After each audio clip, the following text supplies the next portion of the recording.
Okay. One of the ways that you can prove whether or not you're parsing the Hebrew correctly is that if you are, you end up getting an actual calendar. I didn't know this until it happened.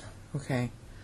You get an actual calendar that the prophet is giving you from the time he starts his report until the end of whatever he's writing, that chapter, for example. In this particular case, we're talking about Isaiah. And again, I found this out after the fact. That's why I'm so comfortable telling you that this is a Bible doctrine scholars don't know.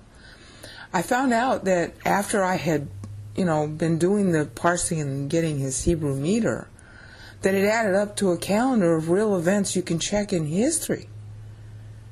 All right? And that's why I feel so comfortable saying, you know what? This is the actual Hebrew meter of the chapter. Now, when I did the Isaiah 53 calendar video in July, link will be in the sidebar, I had the second version of it, showed you the calendar from 712 BC to 37 AD. And in that little short 2-minute video, it showed how Isaiah started writing Isaiah 53:1 in 712 BC. At that point, and that's why you're seeing this now here on screen, Hezekiah was king, okay, during 712 BC. Isaiah parsed his meter in Isaiah 53:1, which is, who's believed our report, which means he's dating it from then when he was writing, because it's his report. He parsed the meter so that 56 years later it would divide by 7. The 56 syllables later it would divide by 7. That meant 56 years. So the question was, well, what was it that happened 56 years later after he wrote? Well, 56 years later was when Manasseh died. Okay? See, look. Manasseh reigned 55 years in Jerusalem. Manasseh was the son of Hezekiah to whom Isaiah talked. So Isaiah is laying out a chronology in his entire, how do I want to put it? His entire book is basically about, you see the temple now, you see Judah now, but it's going to go down, and here's how Messiah is going to come anyway. That's really what his book is about. He's the guy who forecast the destruction of the first temple and forecast Babylon taking over in chapter 39. And he did that talking to Hezekiah because of Hezekiah's pride. Okay, just read chapter 39 of Isaiah and you'll see it. Okay, so now he's going on with the timeline. All right. And in that timeline, by the time he gets to Isaiah 53, he's telling Israel from 712 BC forward, this is how your history's going to play. All right, it's really shocking. And 56 years later, at the end of Isaiah 53:2, 56 syllables later, 56 years later, that's when Manasseh dies. All right. So the question is, why is Isaiah benchmarking Manasseh? So that's why you're seeing this video now. I want to show you why, because it was a real shock to me. Okay, Manasseh reigned 55 years. All right, so 56 years he's dead. All right, that's the benchmark. All right, that's why I know I parsed the number of syllables rightly in Isaiah 53:1 and 2. Now, but what's the doctrinal significance? Because the parsing of the syllables is always a doctrinal benchmark. Okay, here's why. All right, let me show you the passage. Okay, this is the NASB translation. Use your favorite. Okay, he was all into idol worship. Okay, he even set a carved image of the Asherah, okay, into the temple. He's put it into the temple. Okay? So, this is a benchmark doctrinally because God is saying, right here, I'll show you.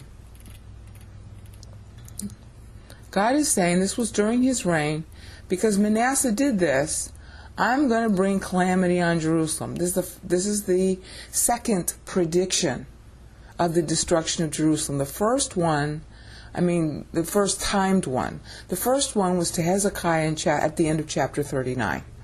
Okay, so he's threading forward now a more refined version of what's going to happen. And he's also threading forward the indictment. This is the indictment part.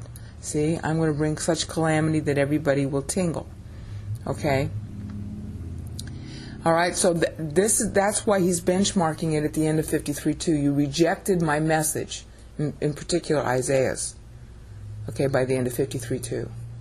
You're going to reject my message.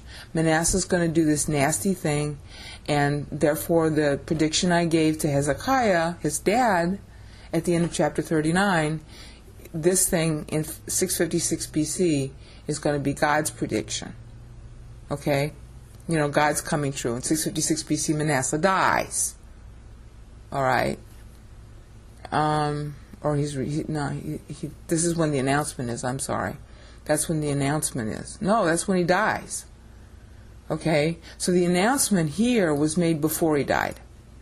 All right? In my video, I think I said it was to his restoration. He was restored, and we're going to see that in the Chronicles passage. But I just want, it's sort of a correction to what I had said, because I didn't understand it enough at that time. All right? Let's see, go through. Where is it? Okay, this is the prediction.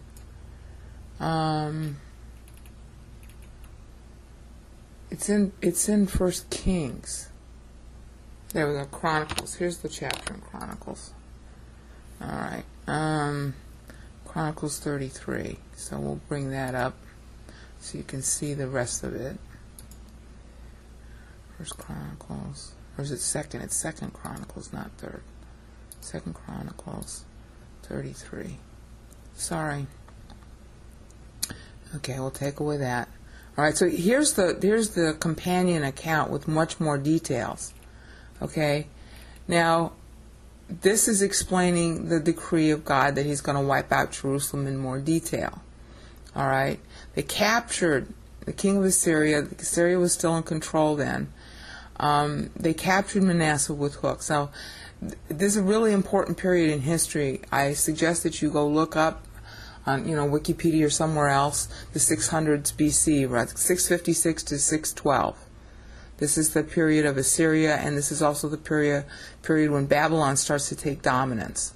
So this is real history that Isaiah is predicting in advance, because Isaiah is writing in 712 BC.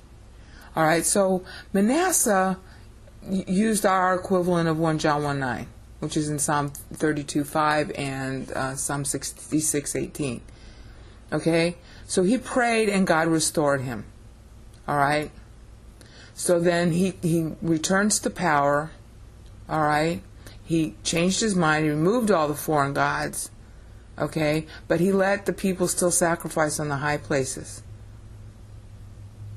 All right, so that's telling you, this is basically by the time 656 BC occurs, which in Isaiah 53:2 is tracked.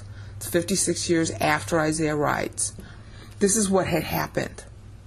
All right, so that's the section on Manasseh explaining why Isaiah benchmarks 56 years after he begins his report in 712 BC in Isaiah 53:1.